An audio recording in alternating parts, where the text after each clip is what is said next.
En primera plana, Carlos Herranz. Bienvenidos en Primera Plana, un programa de Radio Francia Internacional y de France 24. Esta semana ponemos el foco en un tema que nos afecta a todos y a todas.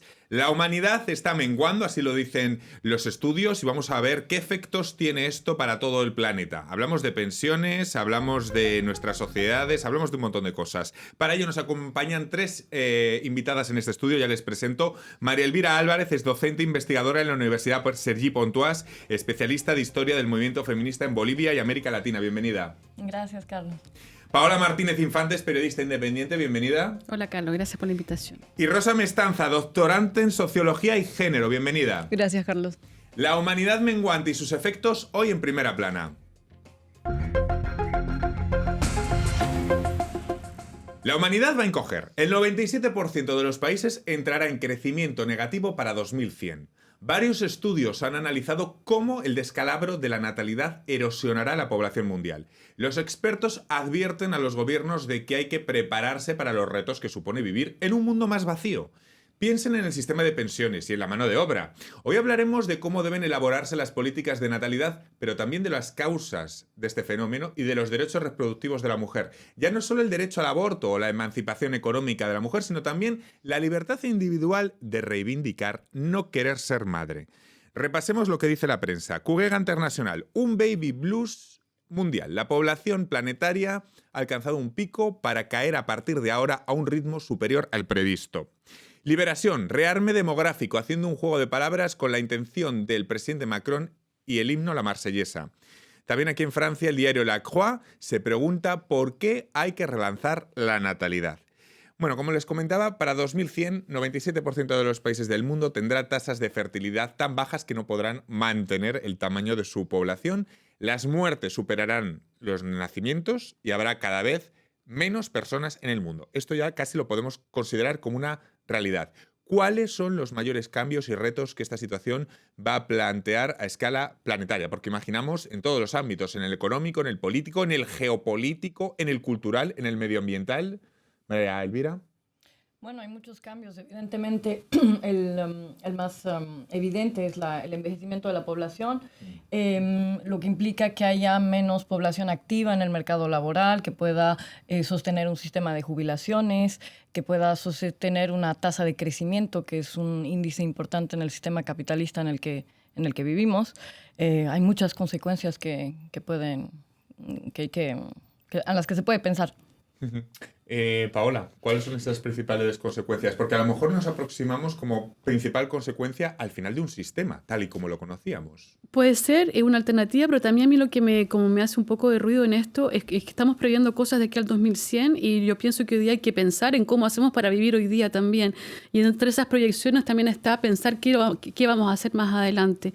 Estoy de acuerdo que una de las grandes consecuencias es la cuestión económica, por supuesto, qué vamos a hacer para pagar las pensiones, por ejemplo, que es un gran debate aquí en Francia. También cómo se plantean las nuevas políticas sociales para poder traer niños al mundo sin preocuparse de que si los vamos a poder alimentar o no también. Y sobre todo la cuestión medioambiental, que es fundamental hoy día de pensarlo como en las prospecciones de aquí al 2100. E insisto, estamos mirando futuro, pero todas estas cosas, todos estos como alarmas que se prenden en todas partes, a mí lo que me molesta un poco en realidad es no pensar en que eso hoy día tiene una consecuencia directa en el presente y cómo el presente hoy día estamos abordando esos temas. Es que hoy día estamos viviendo en un mundo habitable simplemente, más o menos gente, de aquí a unos 10 años más vamos a llegar a los 100.000 millones de personas, perdón, a los 10.000 millones, no 100.000, 10.000 millones de personas. Hoy día somos 8.000 millones de habitantes en el mundo y esos 8.000 millones de habitantes en el mundo vivimos en condiciones que son bastante difíciles, crisis económicas, crisis sociales, crisis políticas, crisis medioambientales. Entonces hoy día, claro, las consecuencias, por supuesto, hay que pensarlas, no hay que decir que hay que vivir como un pajarito todos los días de manera bastante inconsciente, pero pensemos hoy día qué son las soluciones que se están planteando hoy para que en 50 años más podamos repoblar, entre comillas, la Tierra y en qué condiciones. Rosa.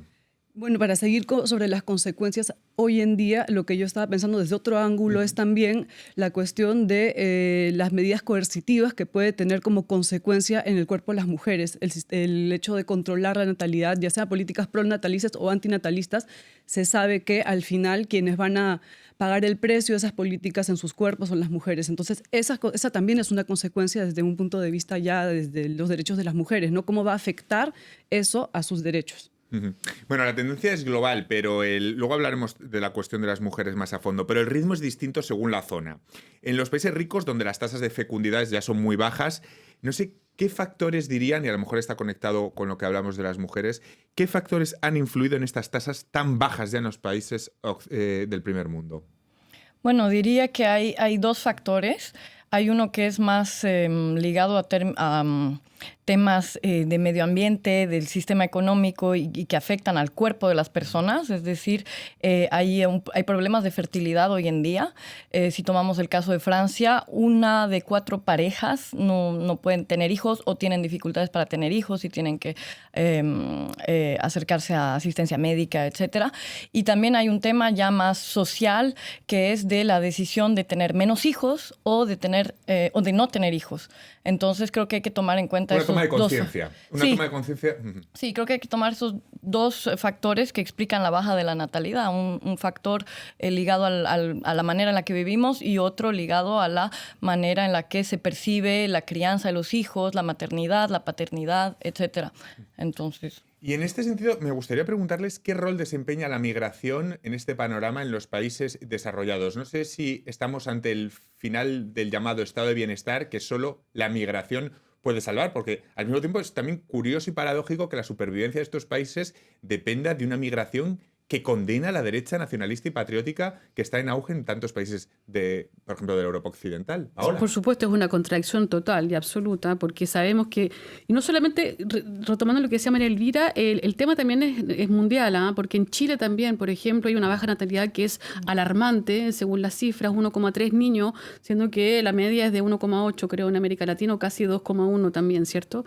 Eso por una parte, y también se replantea el tema, ¿cómo hacemos? Porque las mujeres, ojo, hay un cambio de modelo y de paradigma. Están los movimientos child free, que no quieren tener hijos por razones que son ecológicas y también una cuestión personal, cómo traemos niños al mundo, es lo que yo decía anteriormente, en este mundo que hoy día es bastante hostil, digamos, para ejercer una maternidad tranquila y en buenas condiciones.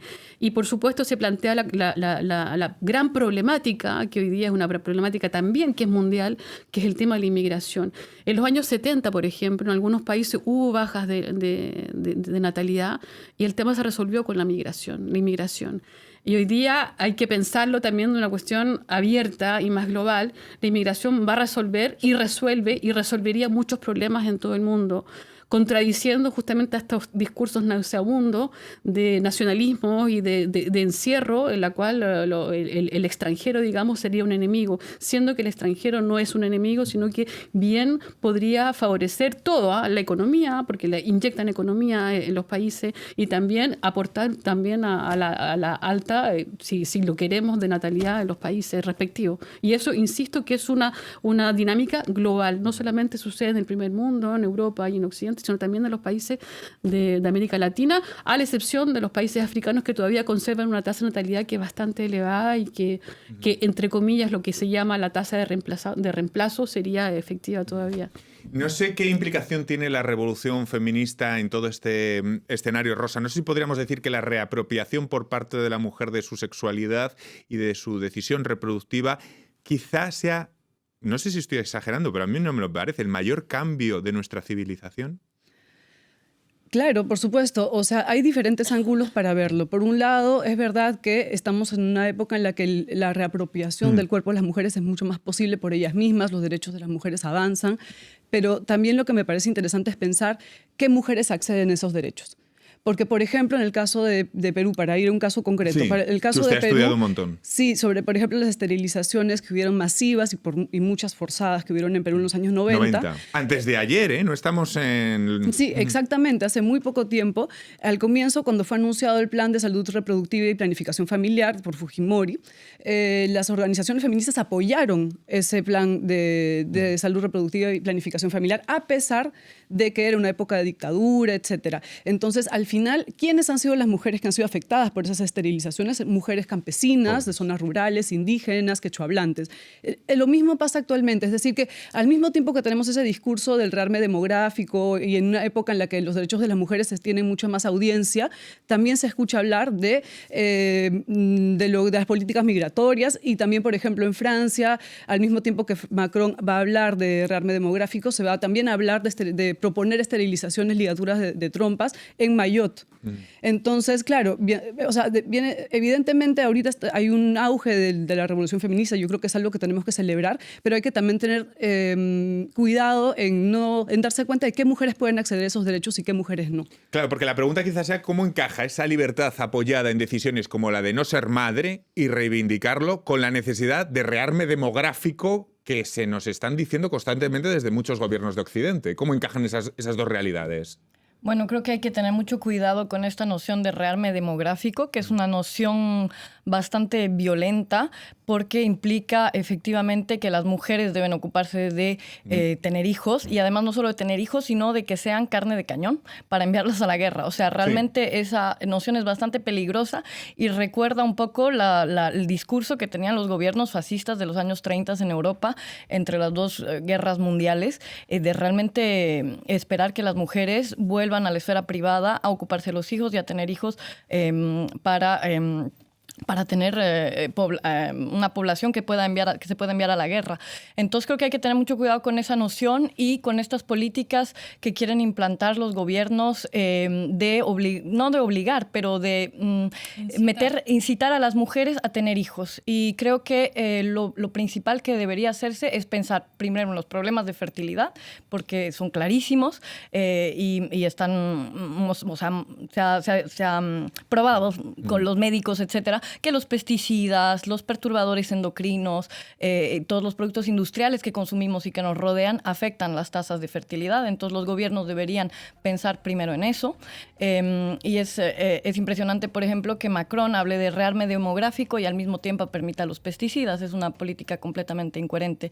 Y al mismo tiempo, lo que sería importante es justamente permitir a quienes quieran tener hijos de poder tener hijos y a quienes no quieran tener hijos dejarles esta libertad, que es extremadamente importante. Siento que las mujeres justamente se están reapropiando sus cuerpos hoy en día. Vamos a seguir hablando, darme un segundito, vamos a seguir hablando de esa reapropiación reproductiva de las mujeres. Vamos a hablar también de la presión de la perfección maternal. No sé cómo se encaja en estos momentos, pero va a ser a vuelta de esta breve pausa.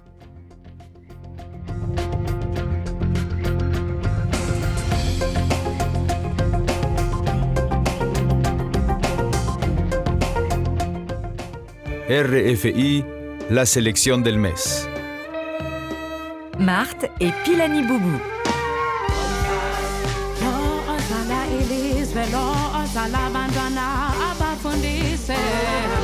Esprit Noir et Laylo. Chaud au ciel, prête à s'envoyer comme une meuf du haut ciel.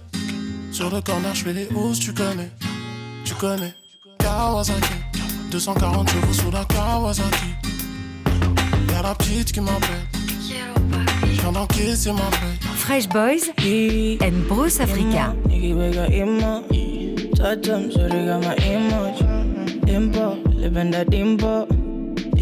Méchanceté.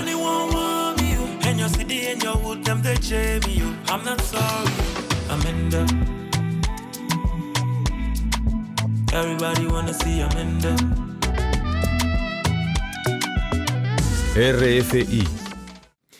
En primera plana, esta semana partimos de los datos que muestran varios estudios. La humanidad va a menguar. Muchos gobiernos están hablando de cómo rearmarse demográficamente para salvar el sistema, vamos a llamarlo así. Pero hablamos también de cómo encaja todo esto con la emancipación de la mujer, las decisiones, la libertad de la mujer a decir que no quiere ser madre, la libertad de reivindicar esto y la revolución feminista. Vamos a ver cómo encajan las piezas. Lo estamos analizando, ya ven que es un tema muy interesante, con tres invitadas: María Elvira Álvarez, Paola Martínez Infante y Rosa Mestanza. Rosa, era tu turno. Sí, quería completar un poco lo que decía María Elvira, introduciendo el concepto de justicia reproductiva, que es el que justamente viene a explicar que las personas que desean tener hijos o hijas puedan tenerlos, puedan tener ese derecho, los que no lo desean también puedan tener ese derecho y que estos hijos, hijas puedan crecer en buenas condiciones. Entonces, es verdad que ahora se habla del problema de la natalidad, que está en baja, etcétera, pero no se habla de las categorías sociales que quieren tener hijos, pero que sin embargo no pueden. Entonces, para completar eso, también quería hablar de, por ejemplo, la fecundación in vitro o la investigación sobre la endometriosis, que también provoca infertilidad. Y claro, o sea, no se le da la importancia que se debería darle a esos temas que permitirían justamente aumentar la natalidad con las personas que desean tener hijos o hijas. Lo que pasa es que en ese tema también hay cuestiones muy controvertidas de gente que equivoca el derecho con el deseo, y ahí está el tema de los vientres de alquiler a través de los cuales también se fomenta toda una industria, ¿no? Sí. A través de gente que cree que puede comprar sus deseos con dinero. Sí, pero eso es otro tema. Yo quería volver Sí, de nuevo Paola. a la idea de todo. Estoy de acuerdo con lo que dicen mis dos camaradas alrededor. Y al mismo tiempo está la brecha de género. No hay que olvidar que el hecho de tener un hijo es perfecto. Yo soy madre de 2 hijos. Soy feliz siendo madre y me encanta ser madre. Pero está también cómo uno mantiene después a los hijos. Y está sabido en todo el mundo, en los países europeos y también en América Latina, donde las brechas de género son aún más grandes y las desigualdades son aún más importantes. Una mujer que privilegia su carrera, por ejemplo, no tiene hijos en general, o al revés, una mujer que tiene hijos, por ejemplo, va a hacer una carrera que es parcelada y fragmentada. Va a ganar 30% menos que un hombre a puesto igual, va a tener trabajos más precarios. Entonces ahí también está como tal vez pensando de una manera cómo incentivar estas tasas de natalidad, también hay que resolver ante todo las brechas de género, lo que concierne el mundo del trabajo, y eso es un tema pendiente que tiene el mundo en general con las mujeres. Bueno, pues a partir de este escenario quiero preguntarles por las políticas de natalidad. ¿Cómo debe elaborarse una buena política de natalidad? Porque durante los últimos años hemos visto todo: subvenciones, el llamado cheque bebé, condiciones, facilidades. Es decir, ¿cómo deberían establecerse una buena política de natalidad si eso es lo que quisiéramos? Tenemos que partir de la idea de que para que hayan buenas políticas de natalidad tiene que haber igualdad entre hombres y mujeres, que digamos, trabajo reproductivo no incumbe solo a las mujeres, y los gobiernos, por lo tanto, tienen que implementar políticas que permitan, estoy justamente de acuerdo con mi compañera Paola, justamente de que las mujeres no sacrifiquen sus carreras profesionales, que no tengan que verse, sí, en una situación más precaria, con menos cotizaciones para las jubilaciones, etcétera, y también las licencias de maternidad y paternidad deberían ser igualitarias entre hombres y mujeres.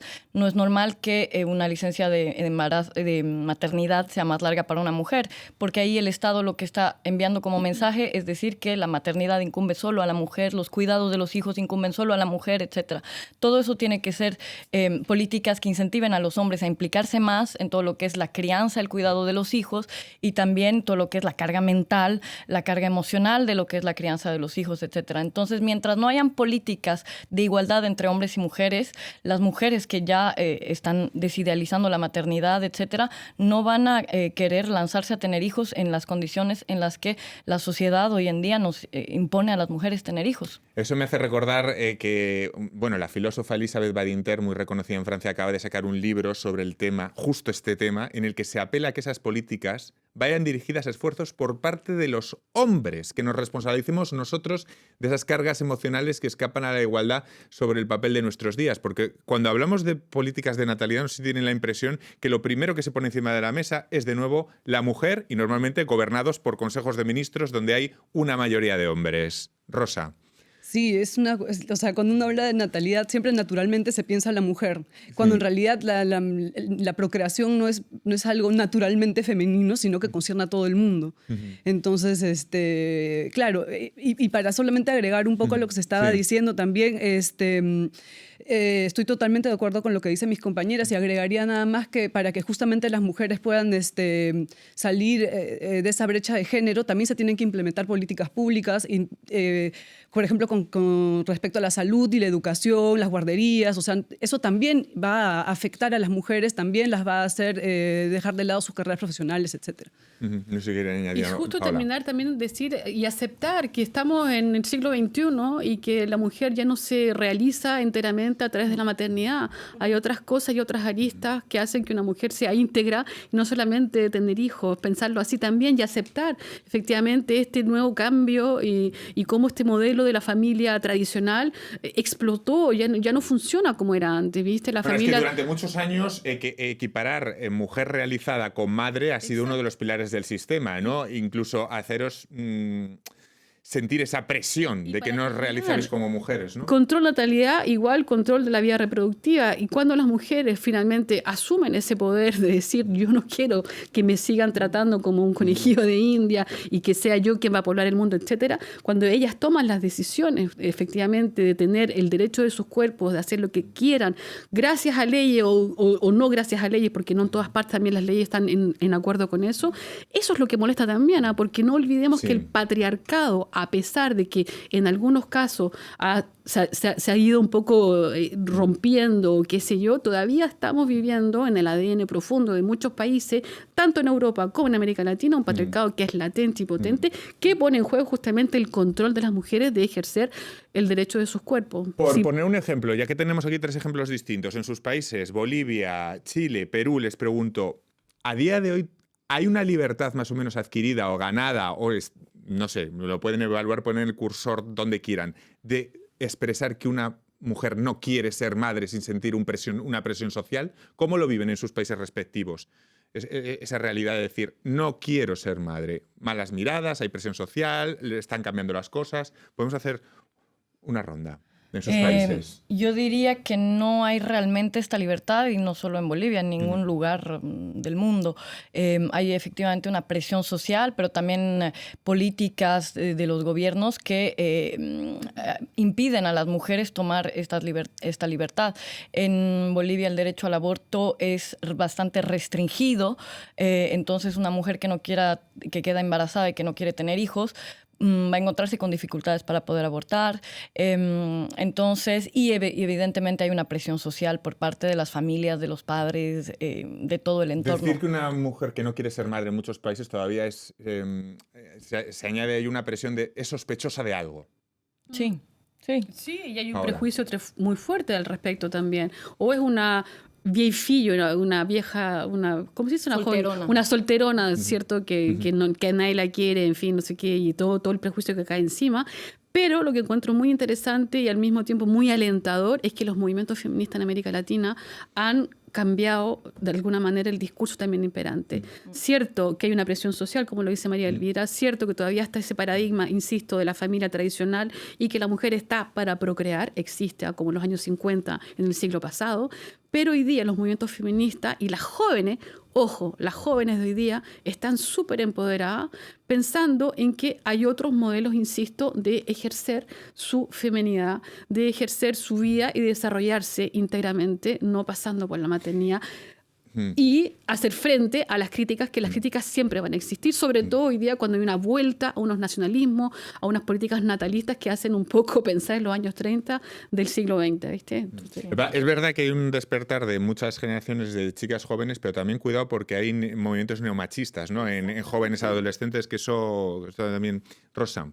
Bueno, en el caso de Perú, como dice María Elvira, en realidad la presión social para tener hijos hacia las mujeres está en todos sitios, obviamente en Perú también. En Perú, por ejemplo, el aborto no es legal, pero lo que me parece importante en el caso de Perú y que aporta bastante, me parece, al feminismo en América Latina, es el hecho de que como han habido 300.000 esterilizaciones de mujeres y de hombres, en un 92.5% de mujeres en el Perú en los años 90, eso ha quedado como una herencia también de cómo se va a hablar y cómo se va a concebir la cuestión de la procreación en Perú.